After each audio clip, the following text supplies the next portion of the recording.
পার্থভৌমিক সোমনাথ শ্যামসহ এই যে কোটারিটা ব্যারাকপুর লোকসভা বলুন, ইন্ডাস্ট্রিয়াল জোন বলুন, ব্যারাকপুর রিজন বলুন, এই এলাকায় পুলিশকে সামনে রেখে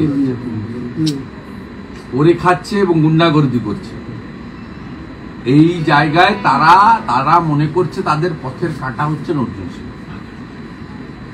তারা তো ভারতীয় জনতা পার্টির পিছনে লেগে থাকেই রাজনৈতিকভাবে, সেটাও একটা দিক। তার সাথে সাথে অর্জুন সিং হচ্ছে ওদের পথের কাঁটা, এবং ওরা জানে কি পদ্ধতিতে অনৈতিকভাবে এই লোকসভা কেন্দ্রে ব্যারাকপুর থেকে ওরা জিতেছে। এটা মানুষের জনমতের প্রকৃত রিফ্লেকশন ছিল না।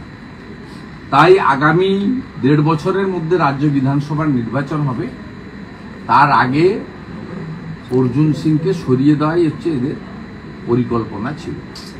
সবচেয়ে আশ্চর্যজনক ব্যাপার, রাজ্য পুলিশের ব্যারাকপুর কমিশনারেটের একাধিক সিসিটিভি লাগানো সত্ত্বেও আমরা যে সিসিটিভি ফুটেজ প্রকাশ করেছি বা যে সিসিটিভি ফুটেজ ওনার দায়িত্বে, নিরাপত্তার দায়িত্বে থাকা সিআইএসএফ সংগ্রহ করে পুলিশকে পাঠিয়েছে, তার উপরে কোনো কাজ হয়নি। নামমাত্র একজনকে অ্যারেস্ট করেছে।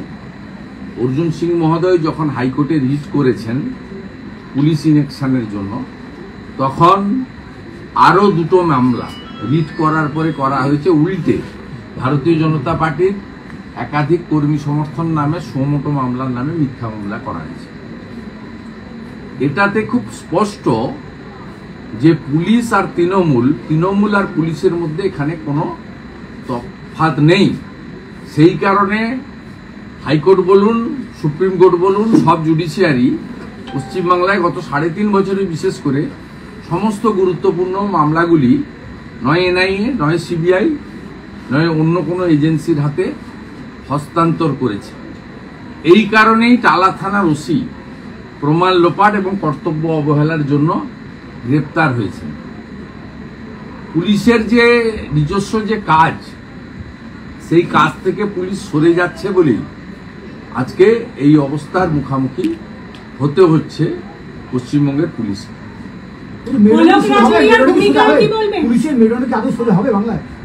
মমতা বন্দ্যোপাধ্যায় প্রাক্তন হলে সোজা হয়ে যাবে, যেমন ইউপিতে সোজা হয়েছে,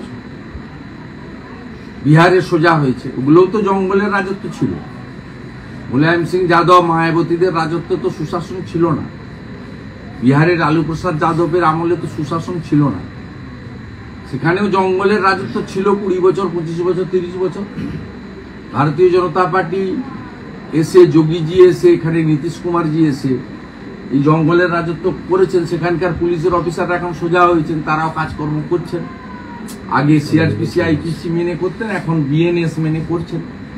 পশ্চিমবঙ্গে এই জঞ্জাল অপসারণ করতে গেলে বিধানসভা নির্বাচনে সবাইকে একজোট হয়ে ভারতীয় জনতা পার্টিকে আনতে হবে। কারণ একমাত্র দল ভারতীয় জনতা পার্টি পশ্চিমবঙ্গে, যে পার্টি এখনো অবধি তার কার্য দক্ষতা বা কর্মক্ষমতা বা প্রতিশ্রুতি পূরণের ক্ষেত্রে টেস্টেড হয়নি। যেহেতু আমরা ক্ষমতায় ছিলাম না, কংগ্রেসও দীর্ঘদিন ছিল, সিপিআইএমও দীর্ঘদিন ছিল, তৃণমূলও দীর্ঘদিন আছে।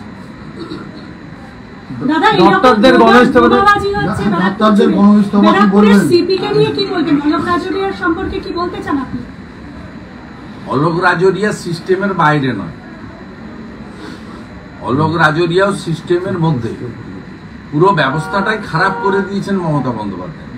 এখানে ব্যক্তি কেউ নয়, এখানে এর আগে অজয় ঠাকুর থেকে অমরনাথ থেকে যতগুলো আইপিএস কে বিভিন্ন সময়, মনোজ বার্মা থেকে, তারা এখানে বিভিন্ন সময় এসেছে। তারা পিসি এবং ভাইপোকে সন্তুষ্ট করা, তাদের হুকুম তালিম করা এবং হিন্দুদেরকে কোণঠাসা করা আর বাঙালি অবাঙালি বিভাজন কি করে তৈরি করা যায়। তৃণমূল কংগ্রেসের সঙ্গে মুসলমান ভোট আছে, এবারে কোথাও অবাঙালি খেলবো, কোথাও বাঙালি খেলবো, মুসলমান তো ফিক্সড আছে, তার সঙ্গে জুড়ে দেব। এই কাজটা পুলিশ এখানে করে। অর্জুন সিংয়ের বাড়িতে বারবার হামলা হচ্ছে, এর আগেও বেশ কয়েকবার হয়েছে। আমি শুরুতেই বলেছি, ব্যক্তি অর্জুন সিং এখানকার তৃণমূল কংগ্রেসের যারা প্রথম সারির নেতা, যারা ক্ষমতা ভোগ করছেন, তাদের পথের কাঁটা। সেই কারণে তৃণমূল কংগ্রেসে তিনি যখন ছিলেন সেখানেও তাকে তার দলের মধ্যে কোণঠাসা করতেন, লবিবাজি করতেন।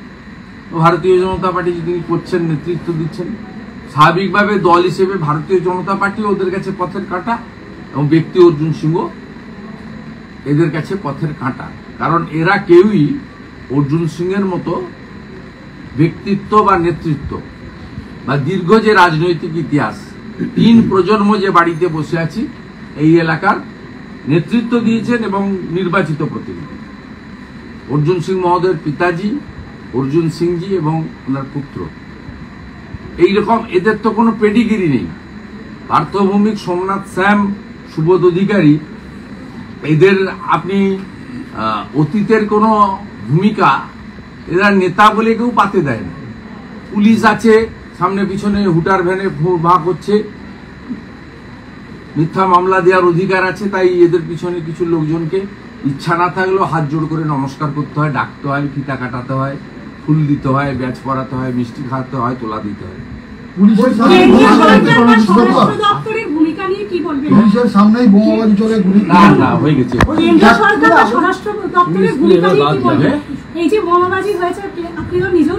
কেন্দ্রীয় স্বরাষ্ট্র দপ্তর সরাসরি কিছু করতে পারে না। আপনাদের সিপিএম এর মতো বললে তো হবে না, আপনাদের সংবিধানটা পড়তে হবে। Law and order completely state subject.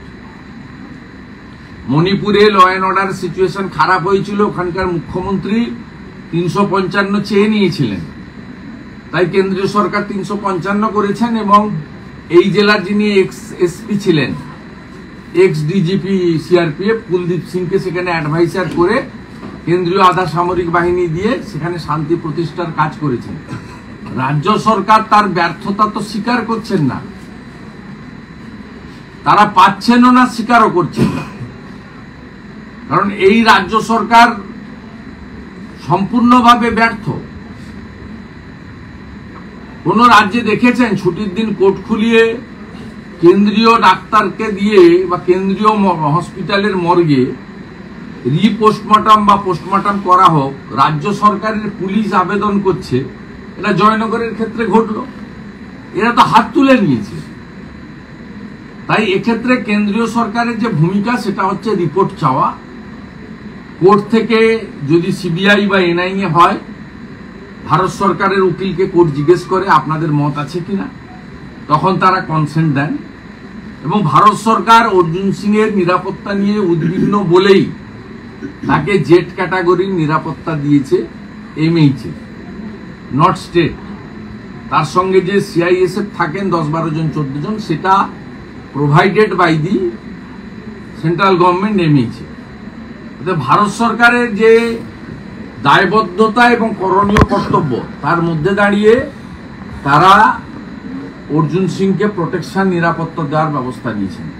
তো আপনারা শুনলে খুশি হবেন যে কোনো কোর্টকে হস্তক্ষেপ করতে হয়নি। 28 আগস্ট প্রিয়াঙ্কু পান্ডের উপরে যে আক্রমণ, ওই ঘটনা নিয়ে এনআইএ থেকে সুপারিশ করা হয়েছিল, এই মামলাটা এনআইএ নিতে চান। এনআইএ নিজেরা নিতে চাইলে তো নেওয়া যায় না, তাকে এমএইচএ থেকে অনুমোদন নিতে হয়, মিনিস্ট্রি অফ হোম অ্যাফেয়ার্স। আপনারা শুনলে অত্যন্ত আনন্দ পাবেন যে 4 দিন আগে এনআইএ এই অনুমোদন পেয়েছে। তারা অলরেডি ব্যারাকপুর পুলিশ কমিশনারেটকে এই মামলার সমস্ত নথি, তথ্য, কেস ডায়েরি হস্তান্তর করার জন্য তারা আবেদন বা তাদের বক্তব্য জানিয়ে চিঠি দিয়েছে। অর্থাৎ এনআইএ ইনভেস্টিগেশন হলে আমি আপনাদেরকে কথা দিতে পারি, এখানে যে আমাদের নমিত সিং যারা অ্যাকিউজড, এরা এর আগে এনআইএ মামলাতে জেলে ছিলেন এবং অনন্তকাল তো কেউ জেলে থাকে না। 2 বছর 2.5 বছর জেলে থাকার পরে অটোমেটিক কোর্সে জামিন পান, তারপরে চার্জশিটের এগেনস্টে ট্রায়ালে পার্টিসিপেট করে জাজের উপর নির্ভর করে কনভিকশন হতে পারে অথবা খালাস দিতে পারে। কিন্তু এরা সবাই পাস্ট রেকর্ড এদের খুব খারাপ। তাই এনআইএ যে প্রিয়াঙ্কু পান্ডের কেস নিয়েছে, এটাতে অনেক কিছু বেরিয়ে আসবে, অনেক কিছু বন্ধ হবে। এক নম্বর। দ্বিতীয় নম্বর, অর্জুন সিং মহোদয়ের যে রিট করা হয়েছে সেই রিট গতকালই লিভ দি অ্যালাউ ছিল, কিন্তু রেগুলার বেঞ্চ তারা যেহেতু পুজোর ছুটি আজকে পড়ে গেছে শুনতে চাননি। আমরা এটা ফার্দার ভ্যাকেশন বেঞ্চে মুভ করার উদ্যোগ নিয়েছি। যে ডকুমেন্টারি এভিডেন্স এবং ভিডিও ফুটেজ রয়েছে তাতে আর নতুন করে তথ্য প্রমাণের কোনো দরকার হবে না। তাতে ইলিগাল আর্মস, আপনার এক্সপ্লোশন মানে বোম থ্রো এবং ফায়ারিং থেকে শুরু করে ইট পাটকেল ছোড়া থেকে ব্রড ডে লাইটে সকাল 8টার সময় যা যা করেছে সবটা আছে। অতএব অর্জুন সিং মহোদয় যে পুলিশ ইনঅ্যাকশনের মামলা করেছেন এটাও শুধুমাত্র সাংবাদিক সম্মেলনে বলার মধ্য দিয়ে আমাদের কাজ শেষ হবে না। আমরা যৌথভাবে ভারতীয় জনতা পার্টির পক্ষ থেকে আমরা এই বিষয়ে খুব সিরিয়াসলি দেখছি, আমরা এটা বন্ধ। আমাদের ভিডিও ভালো লাগলে লাইক এবং শেয়ার করুন। কমেন্ট সেকশনে গিয়ে জানান আপনাদের মতামত। আরও ভিডিও পেতে আমাদের চ্যানেল সাবস্ক্রাইব করুন এবং প্রতি মুহূর্তে খবরের আপডেট পেতে প্রেস করুন বেল আইকন।